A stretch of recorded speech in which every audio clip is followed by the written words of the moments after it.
¡Ey! ¿Qué tal? ¿Has visto que tengo el pelo cortado? La siguiente vez que me lo cortes, si quieres, te lo guardo en una bolsa y te lo echas en la sopa, ¿vale? Pienso, ¿no? Por 6.000 pavos te comías un cocido de garbanzo esto con pelo así por el revuelto, juntado con la morcilla, ¿sabes? Que se te hace bola la garganta. Por 6.000 pavos tú te lo comías. Yo sí, vamos, si es mío, por menos. Y un cocido con uñas de los pies ahí todo engarzadas entre los garbanzos que se te meten entre las encías y te hacen heridas. 12.000 pavos. Vamos a dejar aparte los menús asquerosos, ¿no? Y grotescos, y vamos a seguir con la tercera y definitiva, espero, parte de El perro y el bosque, 10 años después. Mira, te lo voy a contar de forma rápida, resumida y un poco escueta, ¿no? Porque me apetece terminar ya con esto de los vídeos y digo, coño, si me falta la tercera, estoy aquí subiendo chorradas de yonki, todo cutre ahí, revolviendo un yogur toco macedónico con los dedos y no estoy contando, así que, coño, que te lo cuento. Recuerdo, me había quedado el último vídeo me había hablado de que estábamos en la tienda de campaña tumbados, ¿no? A oscuras, hablando de, hostia, que ese va a ser un jabalí o un perro salvaje y le hace daño a Pip. Y fue cuando se encendió la linterna y se abrió la puerta así de la tienda de campaña y apareció el niño de los Kinder y violó a Lauren de forma brutal y a mí me obligó a mirar y a comer Kinders. No, eso no pasó realmente. Apenas dormimos en toda la puta noche, ¿vale? Como mucho intervalos de media hora, 3/4, una hora como muchísimo, hasta que el perro nos despertaba otra vez. Por un momento decimos, oye, vamos a dormir por turnos, nos ponemos alarma en el móvil, dormimos una hora cada uno, vamos despertando, ¿no? Pim pam, así estamos los dos al día siguiente igual de jodidos de sueño, ¿no? Pero eso no funcionó porque no nos dormíamos, en el fondo era imposible ponerte a dormir mientras sabes que alguien vigilando y hay algo ahí fuera en la oscuridad que puede matar a tu pobre amigo canino de un momento. Ahora que durante madrugada, hacia las 3 y pico de la mañana más o menos, levantamos un poco en la tienda de campaña la cremallera, la entrada, hombre, para entrar, acceder al perímetro, hostia, donde duermes, hostia. ¿Para qué te llevas una tienda de campaña sin linterna? Vayamos un poco así la oscuridad, ¿no? Delante de nosotros y se veía pues nada, el bosque todo profundo, el perro unos metros de nosotros ladrando y moviendo la cola, mirando para la nada, para la negrura. Y no vimos nada, pero seguía escuchándose de vez en cuando, a veces cerca, a veces un poco más lejos, esos putos pasos que rodeaban la tienda de campaña, ¿vale? Eso era lo que más nos mosqueaba de todo. Creo que lo peor de todo, lo más psicológico, eran esos momentos que pasó 3 o 4 veces por la noche, ¿no?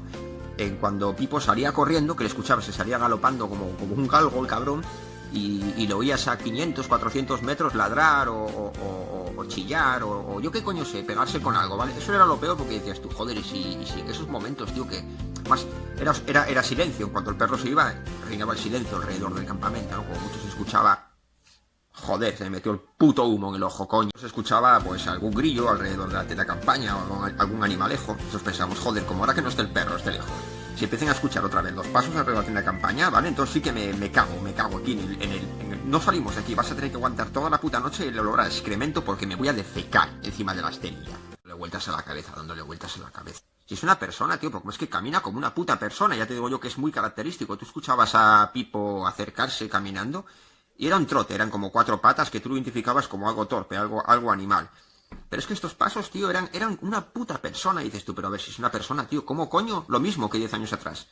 ¿Qué puta persona corre más en el bosque que un perro, tío, en medio de la oscuridad, ¿sabes? Y no se cae, y no lo pilla, ¿y para qué vuelve tantas veces?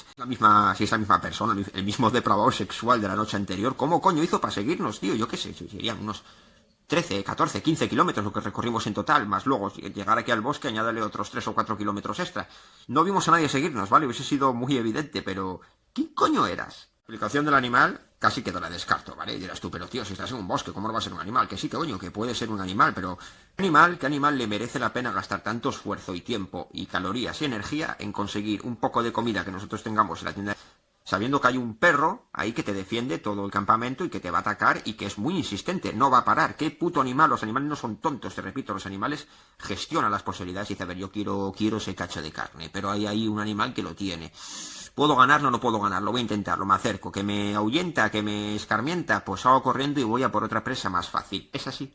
Poco te voy a decir, porque luego después de contarlo a lo largo de los años a mucha gente, recibí, unos me decían, pues es una persona, es un loco, tiene que ser un animal. Luego había gente que decía, joder, ¿y si era algo paranormal, tío? No, tampoco, no me lo creo, que haya algo paranormal ahí en el bosque esperando que vayan algunos incautos con un perro para joderles la marrana por la noche, y al día siguiente con unas ojeras, unas bolsas de Mercadona del Ikea, coño, de las azules, que son más grandes, de 50 litros aquí colgadas. Así que ni un fantasma, ni un espectro, ni un trasgu.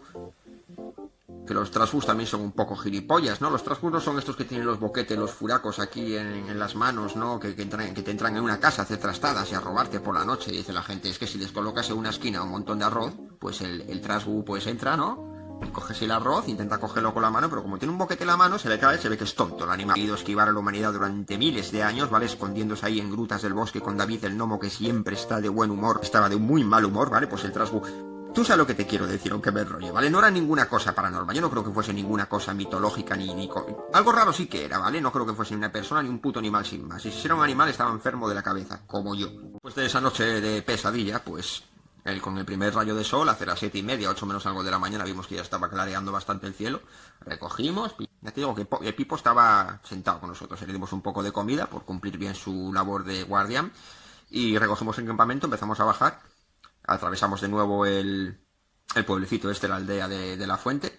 Y llegamos a la parada del bus, ¿no? Llegamos a la parada del autobús. Serían las 9:00, 10 de la mañana, como mucho, ¿no? Frente de un área recreativa, ¿vale? Que había ahí donde el pantano. Pues bueno, aún quedan para que pase el bus, vamos a sentarnos ahí en los bancos, ¿no? Pipo con nosotros, se sentó tranquilamente. Entonces aparece un coche, un todoterreno verde, me acuerdo, verde oscuro, que yo pensé, según lo vi de lejos, pensé, ahí está la Guardia Civil, que nos ha visto, va a decir, estos chavales, se les ve la cara de sueño, ¿vale? Voy a pararles. Pero no era la Guardia Civil, era un señor que bajó con el coche por la rampa del pantano, del aparcamiento, aparcó, se bajó y empezó, ¡ah! ¿Dónde te has metido toda la puta noche, la madre que te parió? Y el perro era el dueño del perro, tío. Era el dueño del perro. El perro, por cierto, se llamaba Lucas. Claro, el perro, el Pipo, al ver al dueño, se empezó a mover la cola y todo, histérico, que como Pocholo en Ibiza. Y fue corriendo ahí, se tiró al dueño, el dueño todo preocupado. Y es cuando viene en conjunto un detalle, pero ese perro, ese señor, vamos con el coche, el perro se había escapado a la mañana anterior, ¿vale? Y ese perro se había escapado de un pueblo, y ese pueblo era el que nosotros veíamos la noche anterior cuando estábamos acampados en la lejanía. El perro, pues Lucas, pues eso, se había escapado y había desaparecido y había acabado justo 15 kilómetros más para arriba en el valle donde nosotros estábamos. Perro, tranquilamente, se olvidó de nosotros, nos miró así por la ventanilla. Adiós, Pipo, gracias por tus servicios y hasta mañana. Y esa es la historia ya definitiva y final del perro y el bosque. No volvió a pasar nada con el perro y el bosque porque nunca he vuelto a ese bosque, pero igual algún día vuelvo. Igual, ¿qué coño? Igual un día vuelvo y además ahora tengo perro, me lo llevo. No, a mi perro no me lo llevo, que se me pierde, me lo come las garrapatas. Que me parece otro perro espiritual por ahí, porque me van 3 veces, tío, van 3 de 3, que nos pasa algo raro por la noche, ¿no? En ese mismo contexto más o menos. Y aparece un perro, porque la primera vez fue Choni, que apareció ahí donde la fuente, y ya pim pam, nos siguió. La segunda vez, el mastín cruzado raro, tan tranquilón, tan grande, que se llegó y se rozó con la tienda de campaña, e hizo que esa cosa que caminaba se largase, se esfumase, dejase de hacer lo que estaba haciendo, que era jodernos el sueño. Anterior, o sea, este día era Pipo que nos había acompañado, tío. Te voy a decir, son 3 de 3, tío. Son 3 perros que quieras que no dices tú, joder, da la impresión de que este perro, tío, estos perros, cada vez que voy a ese sitio a dormir, como que intuyen algo y dicen, yo tengo que defender a este chaval que se ve que está muy... Que no, míralo, coño, qué vídeos hace. Sí. Igual un día me cojo de puntazo ahí que me da toda la paranoia y me largo para el bosque, ¿sabes? Para esa zona. Porque ya han pasado, desde que nos pasó esto... ¿Esto qué pasó? 2011, más o menos. 2012, sí, por ahí. Pues mira, otros 10 años más o menos habrán pasado, casi, ¿no?